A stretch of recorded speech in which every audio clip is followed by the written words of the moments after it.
Welcome to CXO School, and my name is Ravindra Pereira.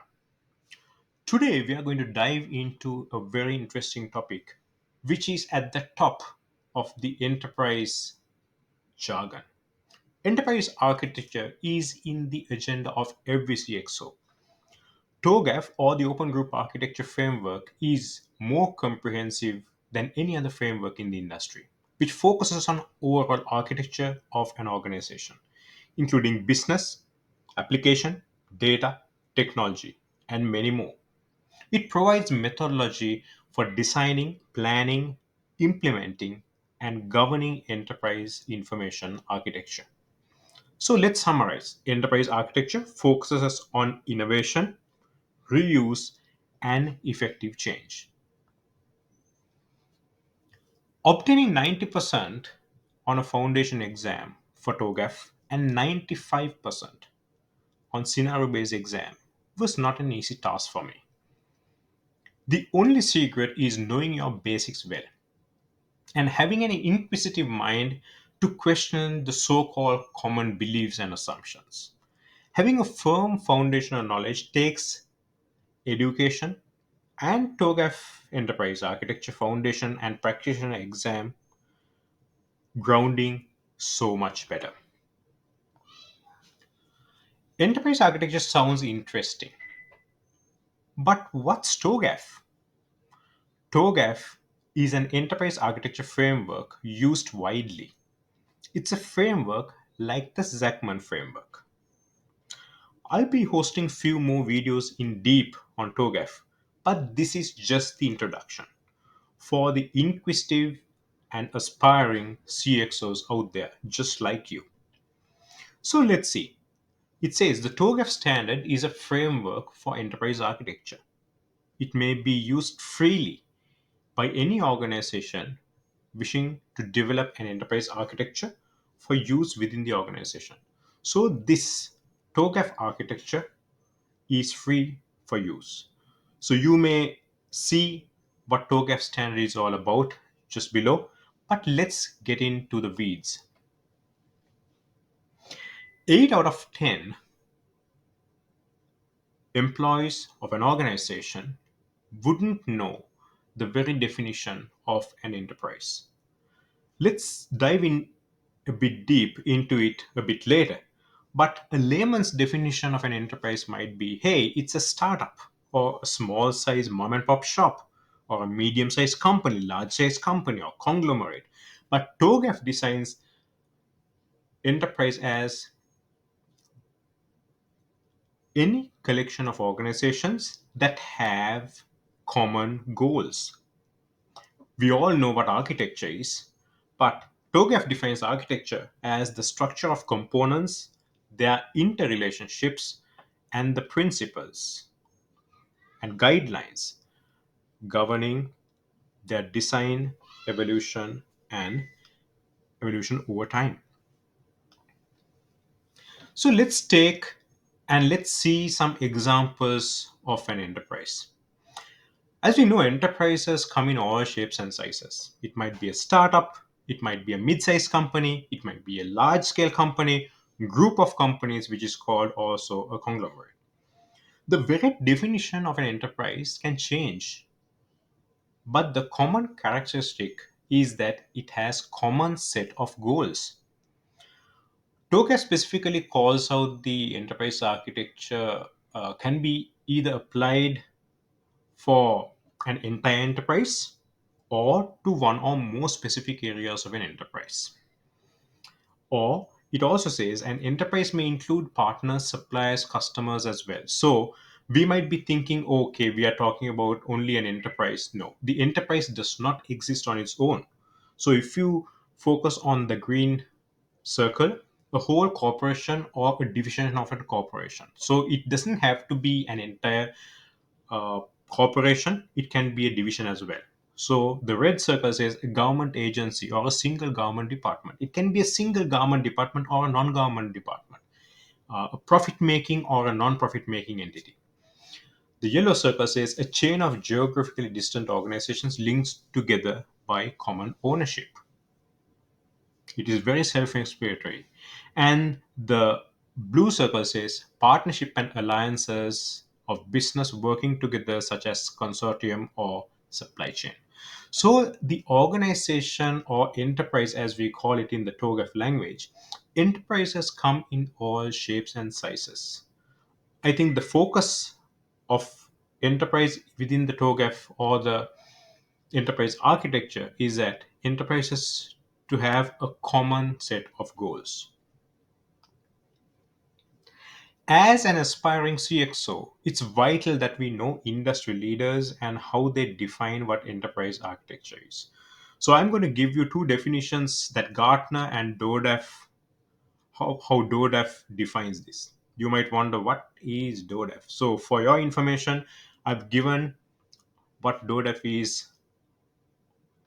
below, but let's see what Gartner says the enterprise architecture is all about.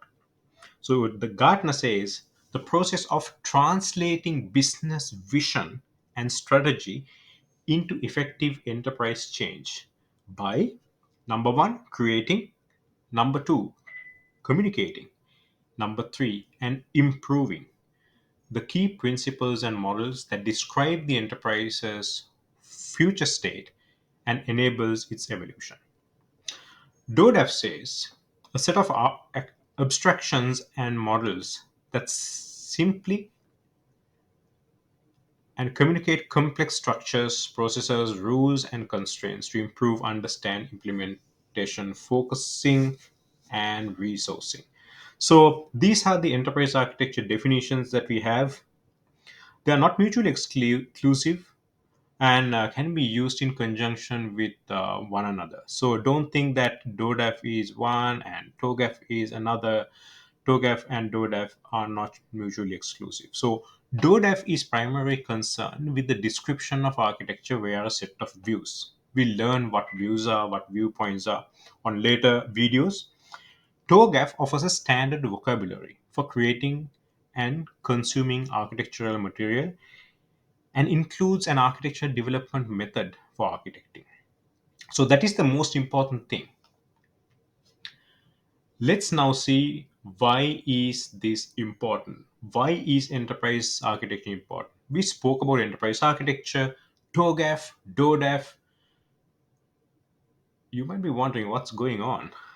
Why should an aspiring CXO know about all these things? Should I know all these things?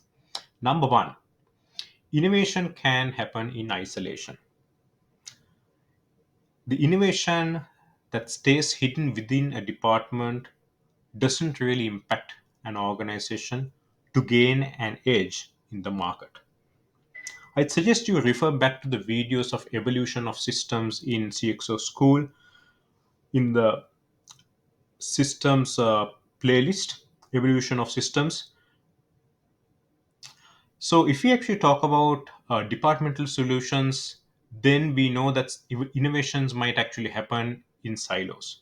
So that means point solutions for point problems. This does not show organizational learning at all. Or number two, all enterprises develop capabilities, but only wise organizations develop it once and harvest the capability multiple times across the board. This means innovation really matters when we take the learning to the enterprise scale, not keep it at the department scale, and invest once and harvest multiple times. So, enterprise architecture is developed to guide effective change. So, always remember when we actually talk about enterprise architecture, it's about driving effective change. Guidance on effective change will take place during the activity to realize the approved enterprise architecture. So, when we do enterprise architecture, when we go through the ADM cycle, I'll talk about ADM cycle. We actually talk about candidate architectures, that means tentative architectures that we may consider, but the approved enterprise architecture is the one architecture that we need to focus on for the effective change. During implementation, enterprise architecture is used by stakeholders to govern the change.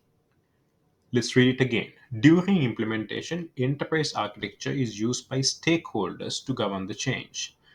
The real work gets done with the enterprise architects, but they are nothing but agents of the stakeholder. A good enterprise architecture enables the sponsors and the enterprise as a whole to achieve the right balance across conflicting demands. If you have been in a corporate, you actually know different stakeholders have different needs. All of their demands are priority number one. But when we have the enterprise architecture and the guidelines and the principles, we will be able to sort out a lot of the things. As you see, enterprise architecture is a very important aspect of the enterprise. And you may want to refer to the source by scanning the QR code to read more about it. So, as soon as you actually go into the TOGAF, if you are reading on it, if you are searching on it, you might see this: the Open Group Library. So, the TOGAF does not stand on its own. TOGAF is not a book that was drafted by a couple of people and forgotten. It's far from it. Since 1990, thousands of great minds have come together from multiple walks of life and working for multiple corporates to create the outputs that we have today. Not only the standard, now we have series guides that are very focused on real implementation. The tacit knowledge has gone into these series guides. As you see on the right hand side, you have pocket guides, white papers, reference architectures, data sheets, reference cards, and guides. So when I host this video, I will actually put some links for some of the white papers that I referred when I was doing the exam to get a 92% average for TOGAF 10. Now, let's talk about TOGAF. TOGAF is not spoken without the word ADM. ADM stands for Architecture Development Method. It's how we action the enterprise architecture. There will be detailed videos afterwards, but I want to touch upon the yellow color circles. That is, those are the phases where we talk about in the ADM. Preliminary stage, we talk about identifying the drivers, identifying the principles, customizing the TOGAF framework to suit the organization, and establishing the architecture capability. I promise that I will actually go in deep and do another video just for the ADM. But let's go phase by phase. So phase A is the architecture vision, where they actually scope the enterprise architectural change, identify the stakeholders and their concerns, draft an architecture vision, and get the approval from the stakeholders to proceed. And also, business transformation readiness assessment happens here. In phase B, C, and D, you will actually see the business architecture, information systems architecture, technology architecture. In these phases, a lot of work gets done. Identify candidate architecture roadmap components based upon gaps between the baseline and the target business, data, application, technology architectures. What it simply means is you will actually see hear the word baseline over and over again. Baseline is as is. Target architecture is to be. So when I say baseline architecture, that means we actually draft what is it now? How is the system landscape or the enterprise structured? What are the capabilities? And when we actually talk about the target architecture, that means where it needs to be or the to be.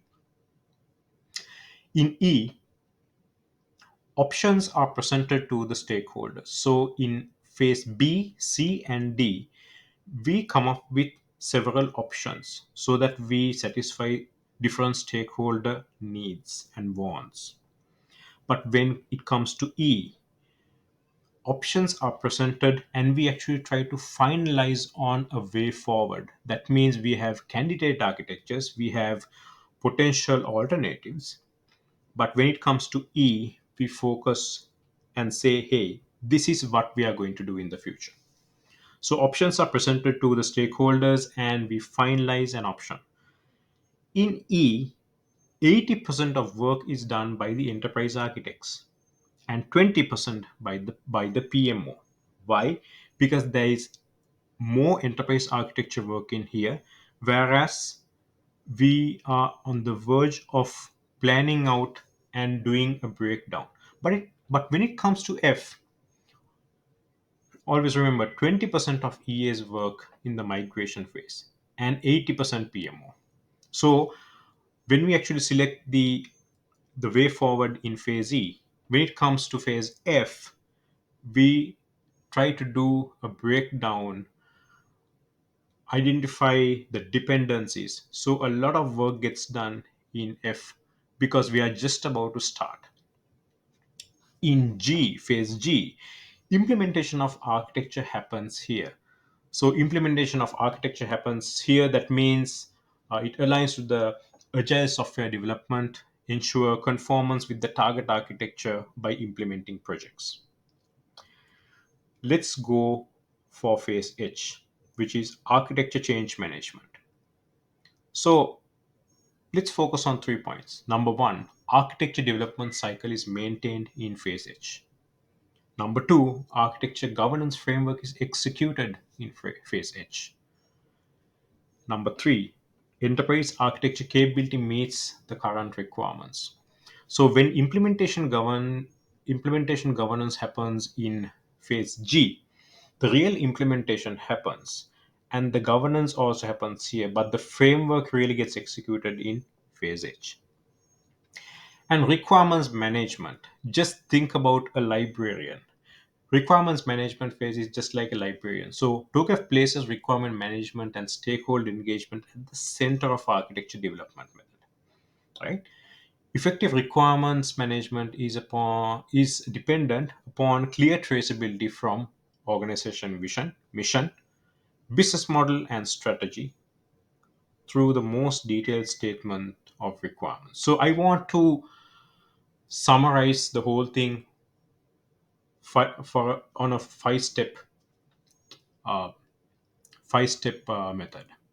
Okay, first one is preliminary.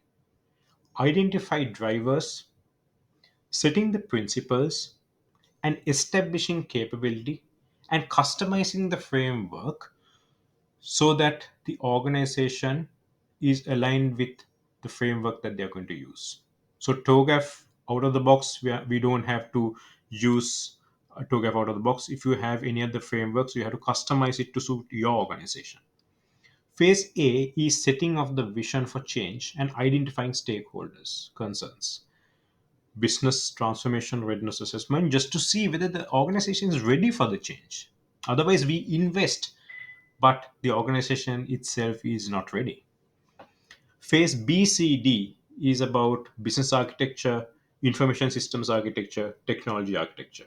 So phase C is broken down into data and application. So when we talk about architectures, we talk about business, application, data, and technology, which is called BDAT. BDAT, BDAT. So phase BCD, use and update baseline, create target, and identify candidate architecture components. So all the alternatives are created in phase B, C, and D. Phase E and F, evaluate candidate architectures and finalize. So phase E, as we actually mentioned, we actually do 80% of EA work and 20% of PMO work, whereas when it comes to F, we do a lot of planning. Okay. And when it comes to G and H, what we actually do is we do the real implementation on G and H. So these are the four architecture domains: business architecture, data architecture, application architecture, and technology architecture. If you'd like, take a small pause, read it through what these four architectures really do. Enterprise architecture talks about four architectural domains. You may wonder where the security architecture is, which is the most important agenda item in a current organizational boardroom. These are just four main architecture domains, and the security architecture cuts across. And when you actually do the architecture customization at the preliminary stage, you can always come back and include what most matters to you. So, key points: effective change, effective change, effective change. So, the key point of this slide is effective change for the organization. So, enterprise architecture helps organizations achieve effective change and a balance between innovation while maintaining effective reuse. So that means we don't do innovation at every department on a siloed manner, but what we do is as an organization, as an enterprise, we do innovation and see how we can actually reuse it multiple times. How? With the ADM architecture development method, how do we do it? So the answer is ADM. So TOGAF ADM guides the enterprise architecture development cycle. Who gets involved? Enterprise architects and the board, which represent the stakeholder, try to resolve their concerns. So the most important thing is enterprise architects and the enterprise architecture board represents the stakeholder concerns and stakeholder demands. TOGAF is customized to suit the enterprise, so it's not a one size fits all. All organizations dynamics and context are different to each other. And TOGAF is not just a standard guide, but it also comes with series guides with really get any enterprise architect into the implementation norms. My name is Ravindra Pera, signing out from CXO School. It's been great to have you on this session. Please subscribe and like so that the future videos you will be notified on all the future videos. See you there.